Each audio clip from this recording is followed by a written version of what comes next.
என் அன்பிற்கினிய சகோதரிகளே, என்னடா ஃபாதர் பொதுவாக சகோதரிகளேன்னு சொல்கிறாரு, இன்றைக்கி வெறும் சகோதரிகளேன்னு மட்டும் சொல்கிறாரு அப்படின்னு நீங்கள் யோசனை பண்ணலாம். அதற்கு காரணம் என்னவென்றால், இன்று மார்ச் 8ஆம் நாள் உலக மகளிர் தினம். இன்று அவர்களுக்கு நாம் மரியாதை, அன்பு, பாசம், அவர்கள் மேல் மதிப்பு இவையெல்லாம் கொடுக்க வேண்டிய ஒரு நாள். ஏனென்றால் பெண்மையில்தான் வாழ்க்கை பிறக்கிறது. அது நம்முடைய வாழ்க்கையின் ஊற்று. பெண்மைக்கு மதிப்பு கொடுக்காதவர்கள் மனிதர்களே அல்ல என்பது என்னுடைய எண்ணம். மேலும் இன்றைய நற்செய்தி ஒரு பெண்மணியை பற்றி பேசுகிறது. இயேசு, சமாரிய பெண்மணி, இவர்களை பற்றி. ஆகையினால் பெண்களை பற்றி பேசுவதற்கு இன்றைக்கு ஒரு சரியான நாள். உலக மகளிர் தினத்தன்று இந்த வாசகமும் நமக்கு திருச்சபை கொடுக்கின்றது. தவக்காலத்தின் 3வது ஞாயிற்றுக்கிழமை அன்று பெண்களுக்கு மதிப்பு கொடுத்து, அவர்களுக்கு சம உரிமை கொடுத்து,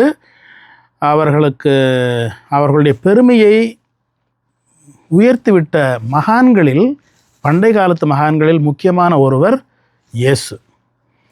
அவர் பெண்களை பற்றி எந்த நேரத்திலும் தவறாக பேசியதில்லை, அவர்களை சாடியதும் இல்லை.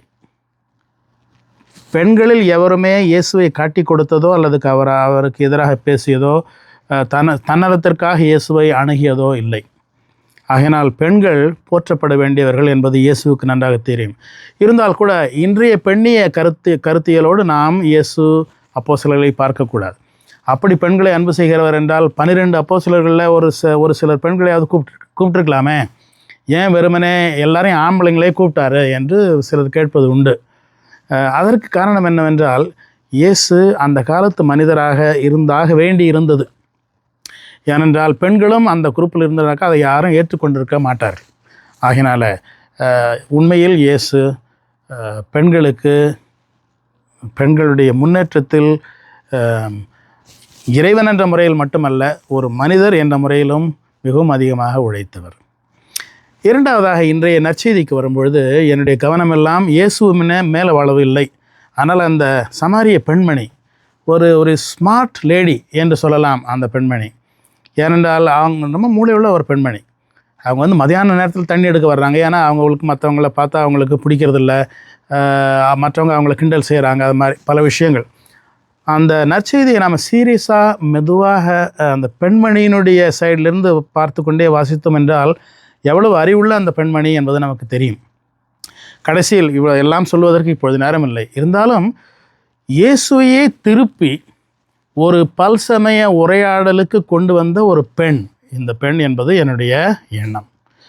ஏனென்றால் கடைசியில் உங்கள் ஹஸ்பண்டை போய் கூட்டிகிட்டு வாங்க அப்படின்னு இயேசு சொன்ன பிற்பாடு, இவர் என்ன இப்படி இந்த திசையில் போகிறாரு அப்படின்னு சொல்லி அதை மடக்குவதற்காக அந்த பெண் என்ன சொல்கிறாள், சரி எங்கள் பெரியவர்கள்லாம் இந்த மலையில் தான் சாமியை கும்பிடணும்னு சொன்னாங்க, நீங்கள் எருசலேமில் தான் கும்பிடணும்னு சொல்கிறீங்க, நீங்கள் யூதர்கள் எருசலேமில் கும்பிடணும்னு சொல்கிறீங்க, அதே எப்படி அங்கே தான் கும்பிடணுமா, இங்கே கும்பிடக்கூடாதா, உங்கள் மதம் தான் சரியா, எங்கள் மதம் சரியில்லையா என்று ஒரு புதிய ஆர்குமெண்ட்டை இந்த பெண் ஏற்படுத்துகிறாள். இயேசுவுக்கு ஆச்சரியமாக போய்விட்டது. எருசலேமில் தான் இறைவனை கும்பிட வேண்டும் என்று முதலில் தொடங்கிய அவர் இறுதியில் என்ன சொல்கின்றார், நீ சொல்வது சரிதாம்மா, இங்கே கும்பிடுறதும் சரி அங்கே கும்பிடுறதும் சரி இதெல்லாம் முக்கியமல்ல, இந்த மதமோ அல்ல அந்த மதமோ முக்கியமல்ல, இந்த சடங்கோ அந்த சடங்கோ முக்கியமல்ல, உண்மையில் இறைவனை தொழுகிறவர்கள் ஆவியிலும் உண்மையிலும் தான் இறைவனை தொழ வேண்டும். அதுதான் மனிதத்தின் அல்லது ஆன்மீகத்தின் அடிப்படை என்பதை இயேசு சொல்கிறார். இந்த இயேசுனுடைய இந்த முடிவிற்கு கொண்டு வந்தது இந்த பெண்மணியினுடைய ஸ்மார்ட்னஸ் என்று நான் சொல்வேன். அதனால்தான் இந்த சமாரிய பெண்மணி ஒரு மிகவும் திறமை வாய்ந்த அறிவுள்ள ஒரு பெண்மணி என்பதை இயேசு உணர்ந்து அந்த பெண்ணிற்கு மரியாதை கொடுத்து இன்று அவளோடு இவ்வளவு நேரம் உரையாடுகின்றார். God bless you.